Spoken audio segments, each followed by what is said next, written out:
Всем привет! С вами снова мы, Айсена Бурнашова, Максим Кардозу, ведущий дневников игр «Дети Азии». Да, родители и зрители, сегодня мы расскажем вам о боксе, стендовой стрельбе и брейкингу. И обязательно узнаем имена новых победителей. Да-да-да, поэтому скорее начинаем. Не терпится вам все рассказать и показать. Давайте. У-ху!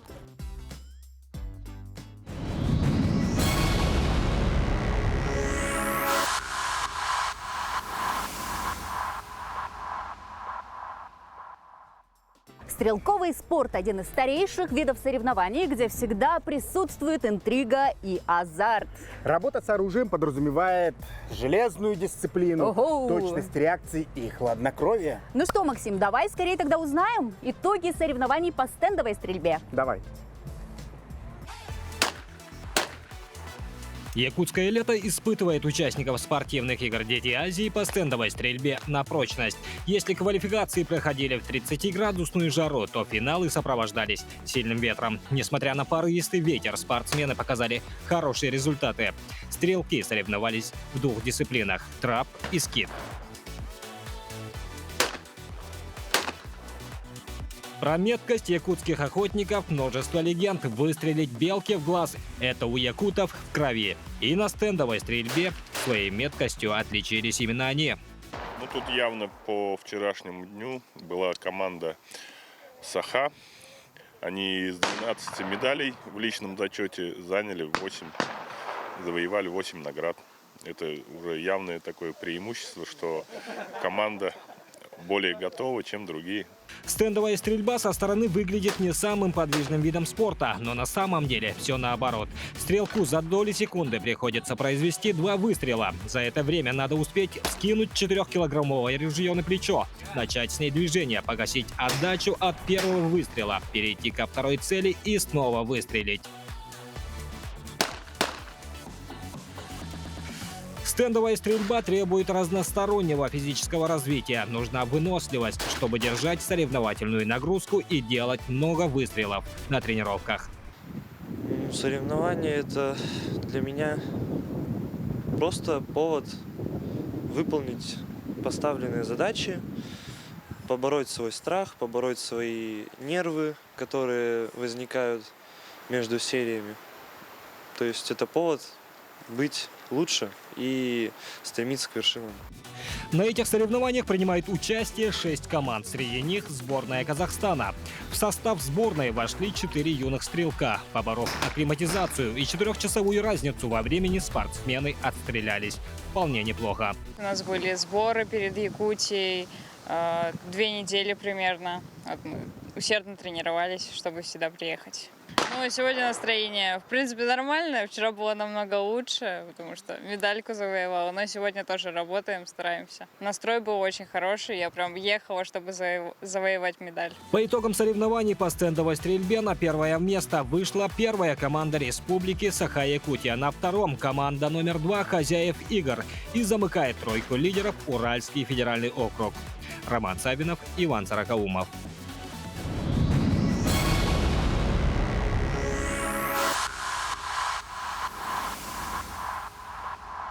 В последний день соревнований по пулевой стрельбе юноши соревновались в меткости из винтовки. По итогам квалификации в финальную часть прошли 9 лучших спортсменов. Многие ребята, оказавшиеся сегодня на огневом рубеже, не так давно занимаются стрельбой. Но соревнования, учитывая этот факт, становятся только интереснее. И, естественно, финал отличается от квалификации, там другой уже идет настрой, спортсмены нервничают, тренеры нервничают, и тот, кто в квалификации находился на первом месте в списке, может стать и 4-м, как нам показал вчерашний старт на винтовке у девочек. Финальные состязания проходят в 2 этапа. Сначала юноши должны совершить 60 выстрелов, в рамках которых они набирают определенное количество очков. Каждый выстрел показывает их уровень мастерства.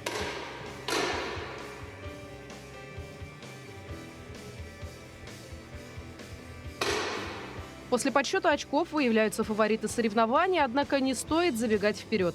Согласно известному выражению полководца Суворова, штык молодец, а вот пуля может и подкачать. Поэтому после первого этапа финальных состязаний ребятам дается немного времени, чтобы настроиться на финал. Что нужно, чтобы достичь победы? Конечно, 99% успеха – это упорный труд. Не будем забывать про поддержку родных, близких, напутственное слово тренера, специальный костюм и, конечно, винтовка. Идем стрелять, Николай. Удачи!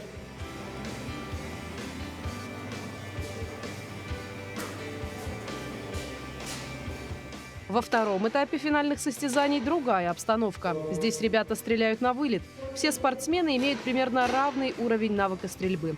Уверенно настроенный Асали Мухамеджанов из Казахстана первым выбыл из соревновательной гонки.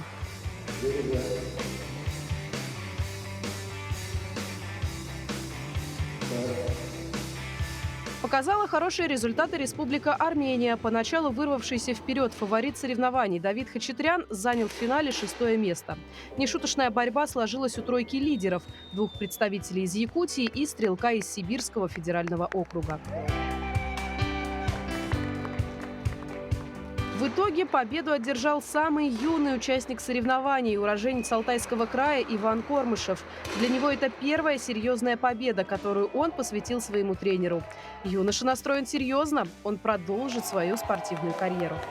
Дальнейшие планы больше в общем и целом зайти в сборную России и дальше уже двигаться от сборной.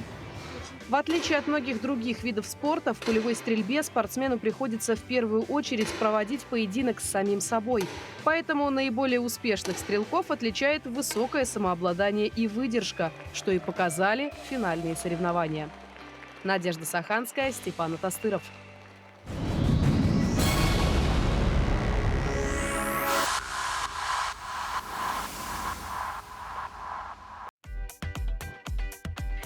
Оказывается, не только счастье любит тишину, но и шахматы. В этой битве умов даже маленький посторонний шорох может стоить игроку победы. Настал финальный день. В зале стоит напряженная тишина. Нельзя громко разговаривать, воспользоваться телефоном. Даже кажется, как будто слышно, как думают шахматисты. Самой юной шахматистке всего 10 лет. 10-летняя палестинка Седер Ранда в некоторых раундах хорошо себя показала, но более опытные соперники не дали ей шансов на победу.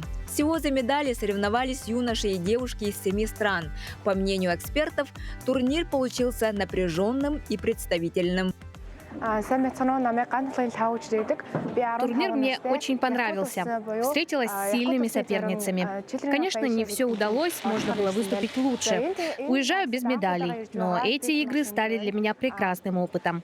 В Якутии мне понравилось. Культура народа Саха чем-то похожа на монгольскую. 19 юношей, 15 девушек вели, скажем так, ожесточенные бои на черно-белых клетках. Каждый день с 10 часов. Не было такого, что, так сказать, за тур до финиша, за 2 до финиша, как часто бывает. Это говорит о том, что состав достаточно плотный, и борьба была непредсказуема. Вот вчера, допустим, в 8-м туре на фоне бесспорного лидерства 2 девушки, имеющие по 6,5 из 7, дружно проиграли. Соответственно, борьба обострилась. Игры проводились в формате личного турнира по швейцарской системе в 9 кругов. Среди юношей одержал победу Алан Петухов из Казахстана, а лучшей среди девушек стала Диана Хафизова из Москвы. После сложных умственных баталий на яркие эмоции после победы сил у ребят уже не осталось. Я не ожидал, конечно, что я займу первое место, но по воле судьбы так получилось последнюю партию выиграть как-то. Последний тур был самый напряженный, самый трудный, потому что очень много надо было считать в конце, но в итоге удалось. Эти соревнования очень сильны по уровню, потому что все соперницы были достойными. Ни с кем нельзя было играть так расслабленно. В каждой партии нужно было напрячься, чтобы победить. Уверена, игры «Дети Азии» для многих шахматистов стали хорошей практикой и ступенью к еще большим победам. Дая Барашкова, Станислав Потапов, Радомир Сергеев.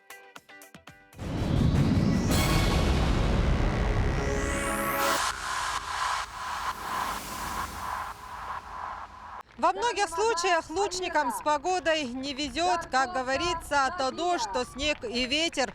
Сегодня порывы ветра достигали до 15 метров в секунду. Так что спортсмены боролись не только друг с другом, но и с тяжелыми погодными условиями. Ветер бушевал и сметал все на своем пути: оборудование, ограждение, конструкции. Зато на трибунах царила особенная атмосфера.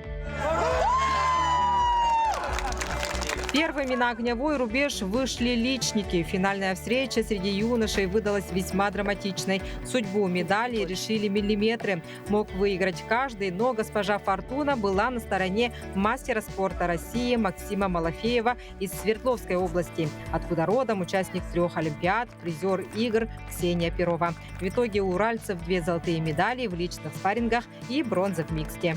У меня была пустая голова, честно. Я смотрел только на флажки и на время, пережидая вот такие же сильные порывы.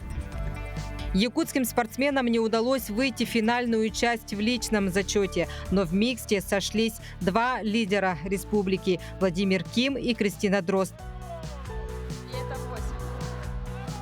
С такими болельщиками они не имели права проигрывать и не оставили никаких шансов соперникам из Сибири. В первую очередь, чтобы победить в команде, надо друг с другом наладить общение и быть как семья. То есть, когда стреляете микс, надо быть как брат и сестра, а когда стреляете команду, надо быть как братья. Мы все очень близки друг к другу, мы знаем друг друга долгие годы, поэтому у нас это легко получилось, и мы хорошо настроились на финалы и смогли выиграть долгожданную медаль.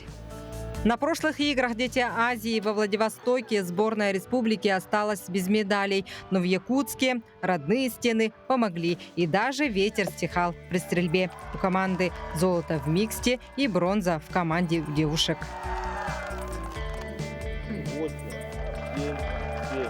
Выступление всей команды в командах поделяется обычно, да, но то, что у нас в миксе есть золото, это уже радует, конечно. Да, у нас сборы вообще прошлого года начались с Алдана, с Горного, а потом мы нынче ездили в апреле в Кыргызстан, Казахстан. И вот последние финальные сборы у нас прошли в Ишиме. Сборная ДФО прошла боевое крещение. Таким составом они выступили впервые. Команда сформировалась в апреле после отборочных соревнований. Юноши выложились на все 100 и домой увезут золотые медали. Сегодня победил тот, кто больше подготовлен к суровым условиям и кто больше удачливый. Прекрасное соревнование, организация на высшем уровне, все очень красиво, мне нравится. Сибирь сила делает красиво! На этом стрельба из лука завершается. На следующих стартах на стадионе «Юность» приедут другие дети, а итог 8-х игр уже история. Может быть, мы еще услышим эти имена на мировых аренах. Как показала практика, таких случаев много. Ведь «Дети Азии» – начало будущих побед. Нургена Егорова, Вадим Барашков, Стас Потапов. Максим, смотри, как могу. Вау, как классно! А вот еще. Хоп, хоп. Ничего себе! Где ты успел научиться таким потрясающим танцевальным па? А это, Максим, я посмотрела финал по брейкингу и вдохновилась. Надо и мне посмотреть. Видимо, в этом танцевальном виде спорта не такое могут. Да. Брейкинг – это не только спорт, но и творчество. Чего только не делают участники самого молодого олимпийского вида спорта. Это и стойки, и вращения, как самые настоящие гимнасты. И при всем этом нужно чувствовать ритм и попадать в бит. А поскольку музыкальные треки здесь ставит диджей, соперникам нужно слушать и моментально адаптироваться. Это, наверное, главное, на что смотрят судьи. Насколько танцор может приспособить свой арсенал движений к музыке и настроению, которое она создает. И, как правило, это самые захватывающие мгновения. Кайфую от музыки, то есть кто-то танцует как робот, но мне больше нравится слушать музыку, кайфовать. И в этот момент прокручивать движения, которые мы будем делать. Мы получаем удовольствие и тем самым вот выигрываем. В отличие от других видов спорта, где судьи выставляют оценки, брейкеры определяют лучших в формате баттлов 1 на 1 или 2 на 2. Судьи в брейкинге, что интересно, всегда нечетное количество. Ставят они не баллы, а перемещают бегунок на экране специального устройства в сторону того участника, которого сочли лучшим. Брейкинг, пожалуй, единственный вид спорта, где нет требований к одежде. Самое главное, чтобы она была комфортной и помогала чувствовать себя уверенно. Уверенность участникам придает еще и то, что брейкинг не только спорт, но и стиль их жизни и любимое хобби. Спортивный брейк, уличный брейк — это как бы все одно и то же, все одни и те же люди. Как бы он отличаться не может. Здесь просто другая площадка, на улице можно танцевать на куске линолеума, а здесь у нас есть сцена, есть классный танцпол, есть диджей, как бы есть ведущий. Ну, разница только в этом, а так, только по организационным вопросам. Но все же есть в спортивном брейкинге критерии судейства. Физические качества, оригинальность и музыкальность. Плюс к этому важно уметь показать лучшую версию себя. Если судить по этим параметрам и выставлять оценки, то, соответственно, картина довольно-таки ясная. Вот и все. Поэтому каждый, говорю, находит в брейке, видимо, что-то свое. Такое часто бывает, и это не первая история и не последняя. Поэтому как бы творчество судить в целом всегда объективно, всегда сложно, и у каждого своя картина этого мира и этого танца. Лично я думаю, то, что мы взяли раунд, но судьи решили сегодня по-другому. Нам сегодня просто не повезло, мне кажется, в этом плане.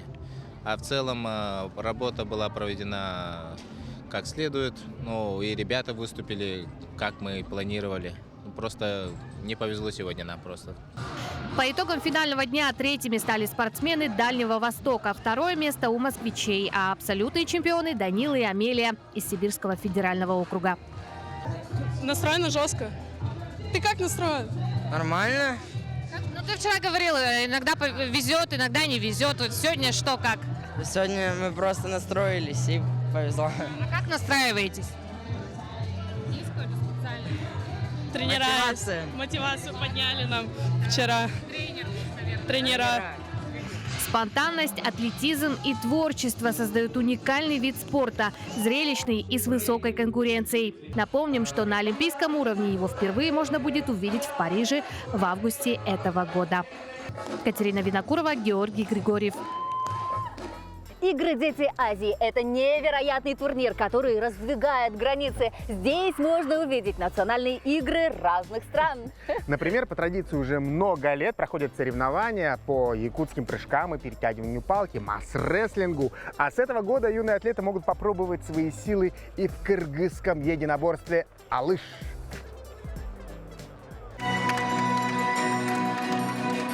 Семь пар финалистов вступили в борьбу. Судья объявляет команду «Алыш», и соревнования начинаются. В весовой категории 50 килограмм звание чемпиона получает представитель родины борьбы «Алыш» Республики Кыргызстан. А поединок спортсменов в весе в 70 килограмм длится всего несколько секунд. Решающий бросок и золотая медаль пополняет копилку сборной Пакистана. Я очень рад, что мне удалось победить, стать чемпионом и завоевать золотую медаль для своей команды. Спасибо тренеру и всем, кто за меня болел и поддерживал все это время. С техническим превосходством заканчивается схватка между борцами из Казахстана и Азербайджана в пользу спортсмена из Казахстана. Я думал, что будет сложно, но как-то все быстро прошло. В женской весовой категории в 45 килограмм с чистым преимуществом побеждает Александра Филиппова. Соперницы не смогли взять ни одного балла. Стоит отметить, что борьбой «Алыш» девушка занимается 2 недели. Очень упорно, я старалась тренироваться как лучше. И у меня все получилось, я очень рада. Борьба проходит только в положении стоя. На протяжении всей схватки нельзя отпускать пояса. Отпустишь руки – получаешь предупреждение. Древние кочевники постоянно соревновались в силе и ловкости. Все кочевники тогда носили пояса. И соперники могли победить, только ухватившись за этот пояс. Главная цель – повалить и тем самым победить своего соперника. Кыргызский вид борьбы на поясах впервые представлен на играх «Дети Азии». Больше всех наград в этом виде спорта завоевали представители Казахстана. Была представлена сильная конкуренция от команд Кыргызстана, Монголии, Азербайджана и Республики Саха-Якутия. Ирина Жданова, Радомир Сергеев. Максим, как тебе моя укладка сегодня? Красиво? Так, Арсена, не отвлекай. Максим, куда ты смотришь? Ну как куда? Смотри, сейчас же идут финальные схватки по боксу. Давай и я посмотрю. Давай. Вперед. Да. Да, нелегкая задача предстоит боковым судьям, да? В этом бою Алиса Капустина с Урала победила спортсменку из Узбекистана Фарзуну Рузиеву. Сложно поверить, но эта девушка могла бы стать художником. Но сейчас вместо кисти для рисования у нее на руках боксерские перчатки. По иронии судьбы, в бокс чемпионка пришла, чтобы скинуть лишние килограммы. Я очень хотела похудеть, и у меня стоял выбор перед художественной школой и боксом. Но худеть хотелось сильно, и вот сюда пришла, похудела, и пошла как-то дальше, все это заинтересовало, и теперь я здесь. Да, рефери дает последние наставления, слушать его команды. На ринг вышли юноши весовой категории 54 килограмма. Бой выиграл боксер синего угла Ибрахим Шакиржонов из Узбекистана. Это 43-я победа юного боксера из 45 боев. Сложнее всего были поединки на чемпионате Республики Узбекистана, так как у нас тоже опытные боксеры есть. И отобраться на этот чемпионат было очень сложно. Из 500 человек забрали 13 человек. Сборная Узбекистана на этих играх фавориты по боксу. Тайное оружие узбекских спортсменов – тренер из Кубы. Кубинская школа бокса, пожалуй, одна из самых известных в мире. Старший тренер сборной, помимо юношей, готовит спортсменов к Олимпийским играм. Очень доволен, потому что они очень хорошо боксируют. У нас 12 боксеров мужские и 10 попали в финале. А девушка 5 и 4 в финале. Это очень хорошо. Конечно, доволен. В финале встретились спортсмены, за плечами которых континентальные турниры. Это победители и призеры различных соревнований. Как вы видите, каждые поединки не уступают по накалу мировым первенствам.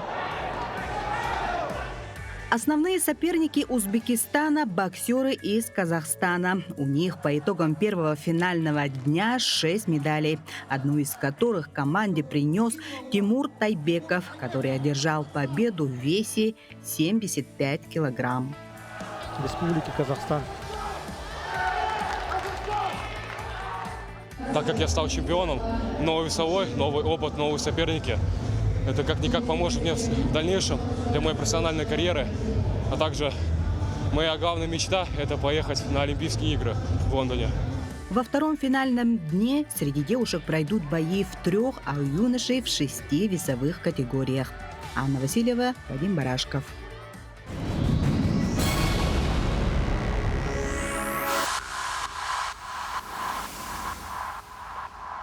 Якутская национальная борьба хапсагай имеет древнюю историю. По преданиям, отбирали самых сильных и выносливых мальчиков, затем отправляли на специальную подготовку для того, чтобы научить премудростям национальной борьбы.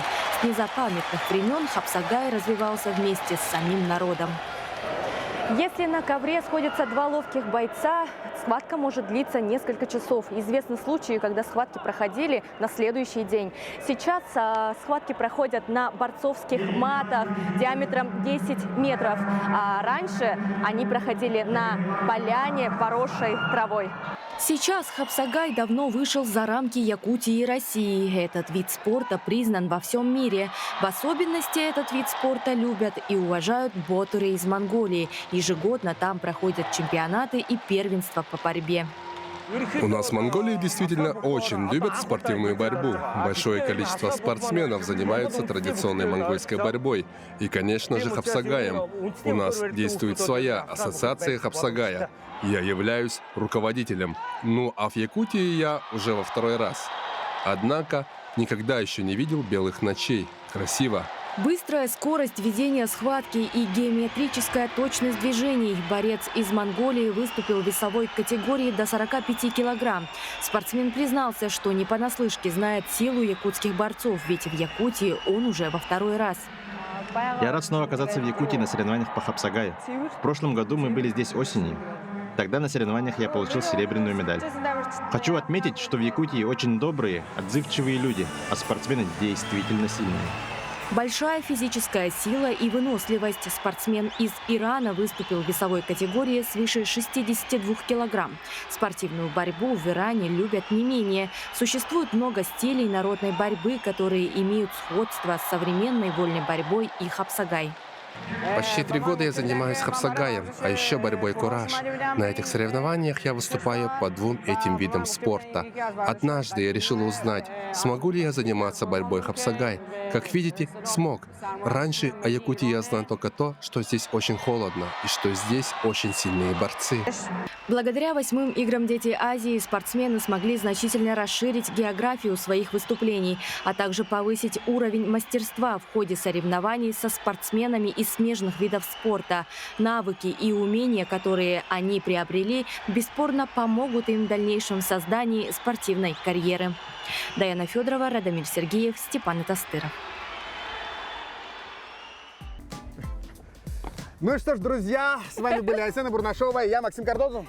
На этом выпуск дневников игр «Дети Азии» подошел к концу. Смотрите нас каждый день и будьте в курсе самых интересных событий. Пока! Пока!